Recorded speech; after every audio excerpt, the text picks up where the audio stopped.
তো আমরা 2018 সালে যেভাবে আসলে ছাত্র অধিকার পরিষদকে গড়ে তুলেছিলাম বা গড়ে তুলতে চেয়েছিলাম, আমাদের কিন্তু পরিষ্কারভাবেই আমাদের লক্ষ্য উদ্দেশ্যে বর্ণিত ছিল যে দলীয় দাসত্ব ও লেজুর ভিত্তির বাইরে স্বাধীন ও স্বতন্ত্র ধারার একটি সৃজনশীল মেধাভিত্তিক ছাত্র রাজনীতি। আমরা দেখেছি যে এই 90-এ এরশাদ বিরোধী আন্দোলনে রাকসু, চাকসু, জাকসুর নেতৃবৃন্দ একটা অগ্রণী ভূমিকা রেখে এই জাতিকে স্বৈরশাসন থেকে মুক্তি দিয়েছিল, গণতন্ত্রের পথ বিকশিত করেছিল। 90-এর পরে যারা ক্ষমতা এসেছে, সরকার গঠন করেছে, তারা সেই ছাত্রদের নেতৃত্ব বিকাশের পথ, ছাত্র সংসদের দরজা বন্ধ করে দিল। 90-এর পরে গত এই 24 পর্যন্ত 33 বছরের সংসদীয় গণতন্ত্রে একাধিক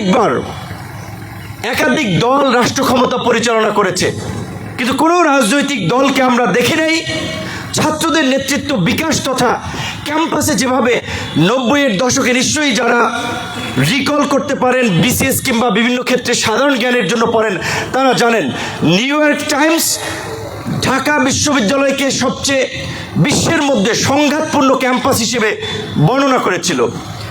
সেই অস্ত্রের ঝনঝনানি, পেশি এবং আধিপত্য বিস্তারের রাজনীতির বিপরীতে রাজনৈতিক দলগুলোকে, ক্ষমতাসীন দলগুলোকে দেখে নেয় ছাত্রদেরকে একটা সুস্থ রাজনীতির পরিবেশ উপহার দেওয়ার জন্য, তাদের মধ্যে সৃজনশীল মেধাভিত্তিক রাজনীতির চর্চাকে উৎসাহিত করার জন্য কোনো পদক্ষেপ নিতে আমরা দেখি নাই।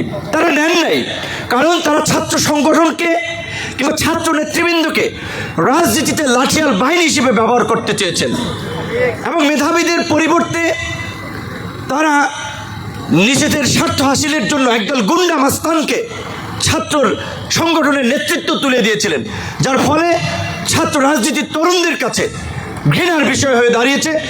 যেই কারণে যখন থেকে আমরা মোটামুটি 2010 থেকে যারা মোটামুটি একটু এই প্রজন্মের যারা ফেসবুক সহ সোশ্যাল মিডিয়া ব্যবহার করি, তারা আমরা দেখেছি অধিকাংশ তরুণ বন্ধুরা তাদের পলিটিক্যাল ভিউতে লেখছে আই হেট পলিটিক্স। তারা রাজনীতিকে পছন্দ করে না। তো তরুণরা, মেধাবীরা যদি রাজনীতি পছন্দ না করে, তাহলে এই দেশ কারা চালাবে? এই দেশের নেতৃত্ব কারা দিবে? আমরা দেখেছি এই দেশে সংসদের মতো জায়গায় আইন প্রণেতা সংসদ সদস্যরা, সেখানে গিয়েছেন ইয়াবা বদি, সেইখানে যান বিচ্ছু শামসু, সেইখানে যান আন্ডার রফিক, এই সমস্ত মানুষেরা, গালকাটা জাহাঙ্গীর, মানে এই সমস্ত ক্যাটাগরির লোকেরা নেতৃত্ব দিচ্ছে। আর আমাদের মেধাবীরা আই হেট পলিটিক্স বলে রাজনীতি থেকে দূরে সরে যাচ্ছে। তার ফল আমরা কি দেখলাম? 90-এর যেই গণতান্ত্রিক আন্দোলন সংগ্রামের মধ্যে দিয়ে সামরিক স্বৈরশাসনের অবসান হয়েছিল, আবার গত 16 বছরে একটা একদলীয় শাসন এবং সেই ফ্যাসিবাদের করাল গ্রাস থেকে শিক্ষার্থীরা রেহাই পায়নি। যেমনিভাবে আজকের আলোচনার যে শিরোনাম 18 থেকে 24 কোটা সংস্কার আন্দোলন থেকে রাষ্ট্র সংস্কার, আমাদের সেই সময়ের সহযোদ্ধা রাজশাহী বিশ্ববিদ্যালয়ের শিক্ষার্থী আন্দোলনের সংগঠক মাসুদ মুন্না সেই আন্দোলনের স্মৃতিচারণ করতে গিয়ে বলেছে, আমার মনে আছে 30শে জুন কোটা সংস্কার আন্দোলনের প্রজ্ঞাপনের বিষয়ে আমরা ঢাকা বিশ্ববিদ্যালয়ের লাইব্রেরির সামনে একটি সংবাদ সম্মেলনের আয়োজন করেছিলাম। সংবাদ সম্মেলন করার আগেই আমাদের উপরে হিংস্র জন্তু জানোয়ারের উপরে ছাত্রলীগের হায়নারা হামলে পড়ে, যার ফলে আমাদের সংবাদ সম্মেলন পণ্ড হয়ে যায়। 1 জুলাই ঢাকা বিশ্ববিদ্যালয়ের প্রতিষ্ঠাবার্ষিকীর দিন ছিল। 2 জুলাই সারা দেশে ক্যাম্পাসে আমরা পতাকা মিছিল ঘোষণা করি। সেই দিন রাজশাহী বিশ্ববিদ্যালয়ের আরেক ছাত্র, রাজশাহী বিশ্ববিদ্যালয়ের মেধাবী ছাত্র তরুণ তরিকুলকে কিভাবে অমানসিকভাবে হাতুড়ি দিয়ে পিটিয়ে তার মেরুদণ্ড ভেঙেছিল, তা দেখেছিল শুধু বাংলাদেশ নয়, সারা বিশ্ব। কাজে এই যে অপরাজনীতির ফল, আমরা শিক্ষার্থী কিংবা তরুণরা আই হেট পলিটিক্স বলে আমরা কিন্তু শেষ পর্যন্ত এই অপরাজনীতির করাল গ্রাস থেকে আমরা রক্ষা পাইনি। এমনকি এই 2024-এ সেই 18 সালের ছাত্রদের রক্তের মধ্যে দিয়ে অর্জিত পরিপত্র যখন আদালতের মাধ্যমে বাতিল করার একটা অপচেষ্টা করা হয়েছিল, শিক্ষার্থীরা আবার প্রতিবাদ এবং প্রতিক্রিয়া দেখেছিল এবং তার ফলে আমরা দেখেছি বেগম রোকেয়া বিশ্ববিদ্যালয়ের শিক্ষার্থী আবু সাঈদের বীরত্বপূর্ণ আত্মদান থেকে শুরু করে সারা দেশের শিক্ষার্থীরা বিভিন্ন কলেজে কিভাবে নির্যাতন নিপীড়ন শিকার হয়েছিল। মেহেদীকে যেটা বলেছিল, মেহেদী ফোন দিয়েছিল, আমি বলেছিল ভাই বিশ্ববিদ্যালয়ে মামলা হয়েছে, প্রোগ্রাম করতে গেলে আমাদের কয়েকজনকে টার্গেট করছে, গ্রেপ্তার করতে পারে। আমি বলছিলাম আন্দোলন চালাতে হবে এনি হাউ গ্রেপ্তার এড়িয়ে। এবং একইভাবে আপনারা জানেন এই আন্দোলনের একেবারে টপ লিডারশিপ পর্যায় পর্যন্ত নেতৃত্বে যারা ছিল, উপদেষ্টা হয়েছে, এখনও যারা প্রমিনেন্ট কিংবা ভেরি নোন ফেস, তাদের অধিকাংশই ছাত্র অধিকার পরিষদ থেকে তাদের রাজনীতির উত্থান হয়েছে। ছাত্র অধিকার পরিষদই তাদের রাজনীতির হাতেখড়ি হয়েছে। সেই ছাত্র নেতৃবৃন্দকে আমরা দেখেছেন জেলা পর্যায়ে, বিশ্ববিদ্যালয়, কলেজে ছাত্র দল একটা বড় সংগঠন, কিন্তু এটা তো তারাও স্বীকার করবে। সকলেই জানেন যে গত এই 16 বছরে ক্যাম্পাসগুলোতে প্রকাশ্যে তারা মিছিল মিটিং করার সুযোগ ছিল না। ছাত্র শিবিরও একটি বড় সংগঠন, তাদেরও প্রকাশ্য কর্মকাণ্ডের সুযোগ ছিল না। আমাদের এই সমস্ত কর্মকাণ্ডে শিবিরের কর্মীরা আসত, সমর্থন দিত, ছাত্র দল, বামপন্থী ছাত্র সংগঠনগুলো সকল যৌক্তিক আন্দোলনে ছাত্র অধিকার পরিষদ নেতৃত্ব দিয়ে মরা ক্যাম্পাসে একটা প্রতিবাদের জোয়ার তৈরি করেছিল। কারণ যেখানে ক্যাম্পাসগুলো যেটা বলা হয়ে থাকে ছাত্রদের একটা প্রতিবাদের স্ফুলিঙ্গ থাকবে, সেই ক্যাম্পাসগুলো একটা ভয়ে আতঙ্কের একটা অন্যরকম পরিবেশ সৃষ্টি হয়েছিল। সেই প্রতিবাদের লেলিহান শিখা জ্বালাতে গিয়ে ছাত্র অধিকার পরিষদের অসংখ্য নেতৃবৃন্দ সারা দেশে আত্মত্যাগ করেছে, নির্যাতিত হয়েছে, নিষ্পেষিত হয়েছে। কিন্তু ওই যে আপনারা যারা ফুটবল খেলা এনজয় করেন, লাইক করেন, মেসির খেলা, মেসি এত বড় একজন ভালো প্লেয়ার, কিন্তু দেখা যায় সে কিন্তু খুব বেশি সংখ্যক তার টিমকে আপনার আন্তর্জাতিকভাবে ট্রফি জেতাতে পারেন নাই, বিশেষ করে তার নিজের দেশ আর্জেন্টিনাকেও। যাই হোক, আমি উদাহরণটা দিলাম এই কারণে, একজন প্লেয়ার যতই ভালো হোক সে একা খেলে একটা টিমকে জেতাতে পারে না যদি তার লাইক মাইন্ডেড কিংবা সেম মোটামুটি কিছু আরও প্লেয়ার না থাকে। তো আজকে ছাত্র অধিকার পরিষদ 90 মিনিটের ফুটবলের 80-85 মিনিট মাঠ দৌড়ে খেলেছে, শেষ 5-10 মিনিটে গোল দিয়েছে অন্য কেউ, যেই কারণে অনেকের হিরো হয়ে গেছে আন্দোলনের অনেকে। তো যেই কারণে ছাত্র অধিকার পরিষদের নামটা হয়তো অভ্যুত্থানের পরে একটু কম আছে, কিন্তু আমি আপনাদেরকে বলতে চাই ওই যে আর্নেস্ট হেমিংয়ের বিখ্যাত নভেল আপনার the old man and the seed, সেই বিখ্যাত লাইনের মতো যে man can be destroyed but not defeated, সে মানুষ ধ্বংস হতে পারে কিন্তু পরাজিত হতে পারে না। Man is not made for defeat, পরাজয়ের জন্য মানুষের জন্ম হয় নাই। সুতরাং আপনারা হতাশ হবেন না, নিরাশ হবেন না। ছাত্র অধিকার পরিষদ এই গণ অভ্যুত্থানের প্রেক্ষাপট রচনা করেছে, ছাত্র অধিকার পরিষদের নেতা কর্মীরা লিড দিয়েছে। আজকের বাংলাদেশে যদিও অনেকে মনে করছে একটা পলিটিক্যাল সেটেলমেন্ট হয়ে গেছে, নির্বাচন হয়ে যাবে, কোনো দল ক্ষমতা আসবে, বাকিরা বিরোধী দলে যাবে, পরিস্থিতি এভাবে সেটেলমেন্ট হয়ে গেছে। এখনো বাংলাদেশের রাজনীতির আকাশে অনেক মেঘ দেখতে পাচ্ছি, এখনো অনেক মেঘের ঘনঘটা আছে। 1/11-এর সময় 11 দিন আগেও কিন্তু নির্বাচন আপনারা জানেন 1/11 ঘটে গেছে। সো নির্বাচনের ডেট ঘোষণা হয়েছে, এখনো সংখ্যা কাটে নাই। বাংলাদেশের আগামীতে এই দেশকে নেতৃত্ব দেওয়ার উপযুক্ত নেতৃত্বের যে সংকট আছে, মানুষের প্রত্যাশিত রাজনীতির অভাব আছে, সেই অভাব পূরণে ছাত্র অধিকার পরিষদকেই নেতৃত্ব দিতে হবে এবং ছাত্র অধিকার পরিষদের সেই সুযোগ আছে। ছাত্র অধিকার পরিষদ কোনো স্পেসিফিকভাবে আইডিওলজিক্যাল বা আপনার ধর্মভিত্তিক কোনো সংগঠন নয়, কোনো গোষ্ঠীভিত্তিক সংগঠন নয়। ছাত্র অধিকার পরিষদ একটা উদারপন্থী গণতান্ত্রিক ধারা রাজনীতিকে এই দেশে প্রমোট করতে চেয়েছে, প্রমোট করতে কাজ করেছে, যার ফলেই ছাত্র অধিকার পরিষদ থেকে অল্প সময়ের মধ্যে এক্সাম্পল আছে, আমি বলবো না যে এক্সাম্পল নাই, আপনারা দেখেন মিলিয়ে নেন, পৃথিবীতে কম এক্সাম্পল আছে একটা ছাত্র সংগঠন থেকে এই ধরনের অত্যন্ত একটা প্রচণ্ড রকমের কর্তৃত্ববাদী শাসনের মধ্যে থেকেও একটা রাজনৈতিক দলের জন্ম নিয়েছে। এবং এই রাজশাহী বিশ্ববিদ্যালয়ের আমাদের সাবেক শিক্ষার্থী শাহজাহান ভাই যেটা বলেছে, বাংলাদেশে ক্ষমতায় থেকে অনেক কিংস পার্টি তৈরি হয়েছে, বড় বড় দল তৈরি হয়েছে।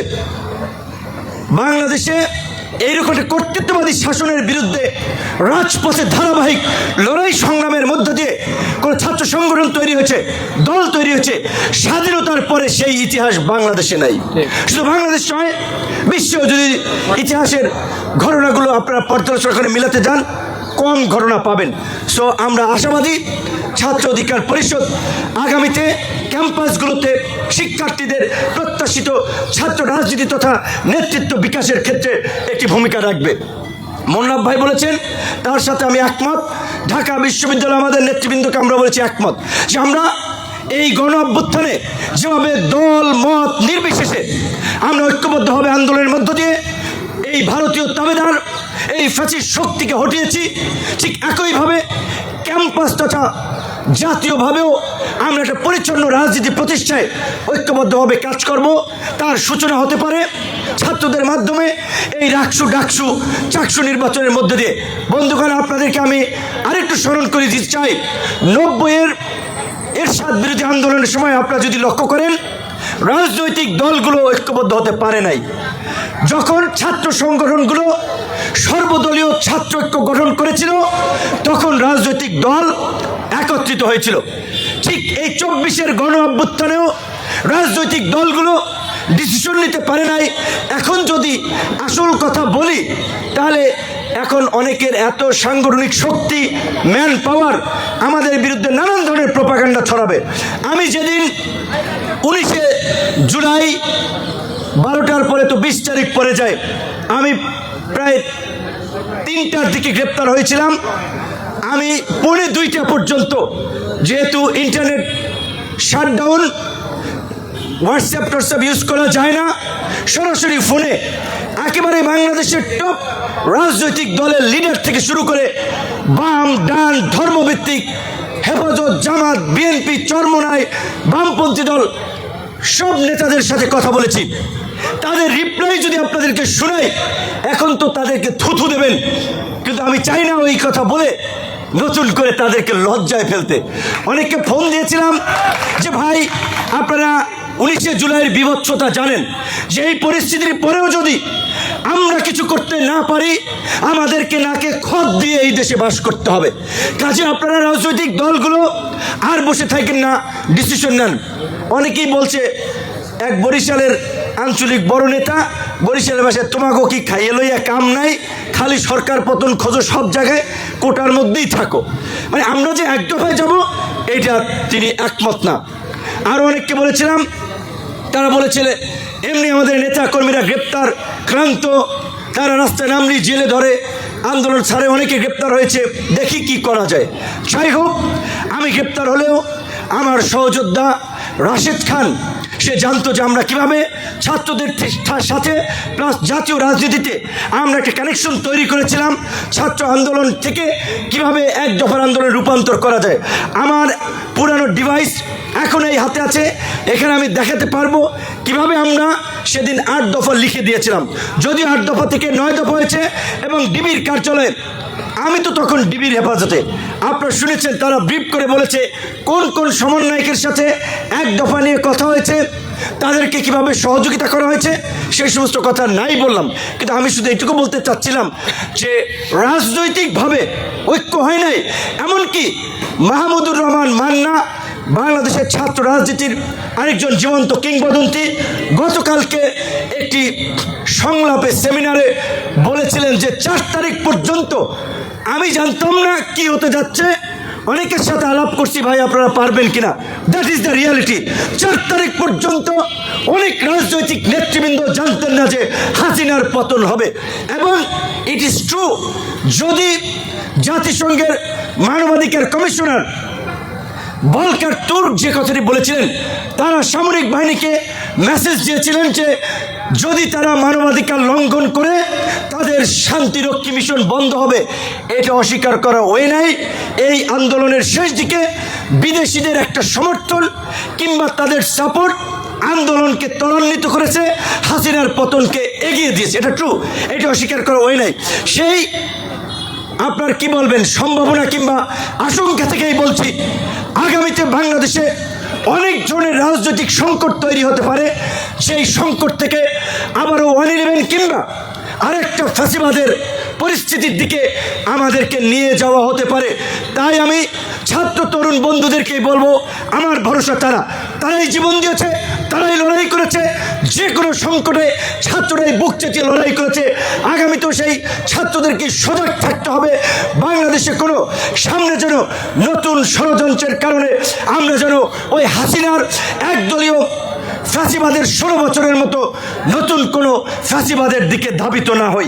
সেজন্য আমরা বারবার বলছি, এই অন্তর্বর্তীকালীন সরকার রাজনৈতিক দলগুলোর সাথে আলাপ আলোচনা করে যেই পর্যন্ত সংস্কার ঐক্যমত হয়েছে, বাংলাদেশের বিভিন্ন প্রতিষ্ঠানকে পুনর্গঠনের জন্য, ভবিষ্যতে যেন ফ্যাসিবাদ ফিরে না আসে সেই ব্যবস্থা নিশ্চিত করার জন্য, আমাদের আইনের শাসন নিশ্চিত করার জন্য, আমাদের একটা জনবান্ধব জনপ্রশাসন পুলিশ প্রশাসন নিশ্চিত করার জন্য, সর্বোপরি একটা জবাবদিহিতামূলক স্বচ্ছ গণতান্ত্রিক রাজনৈতিক ব্যবস্থার জন্য আমাদের যেই সংস্কার প্রয়োজন, সেই সংস্কার শেষেই আগামীতে নির্বাচনের মাধ্যমে একটা শান্তিপূর্ণ ক্ষমতার পরিবর্তন করতে হবে। এর বিপরীত কিছু হলে তাহলে সেটা দেশের জন্য কখনোই মঙ্গলজনক হবে না। আজকে এই 1 বছর হয়ে গেছে, যেই ছাত্ররা, ডক্টর মোহাম্মদ ইউনূস স্যার নিজে বলেছেন ছাত্ররা আমার নিয়োগকর্তা, সেই নিয়োগকর্তাদের জন্য 1 বছরে ছাত্রদের সরকার এবং সরকারে যারা আছেন তাদের অধিকাংশ শিক্ষক তারা কি করেছে ছাত্রদের জন্য? এই যে কতগুলো ভালো বিশ্ববিদ্যালয় দীর্ঘদিন ধরে আমাদের ছাত্র সংগঠনের নেতৃবৃন্দ বলে আসছিলেন, বিশ্ববিদ্যালয়গুলোতে বাজেট অপ্রতুল, দক্ষিণ এশিয়ার মধ্যে সবচেয়ে কম শিক্ষা এবং গবেষণায় বরাদ্দ পায় বাংলাদেশ।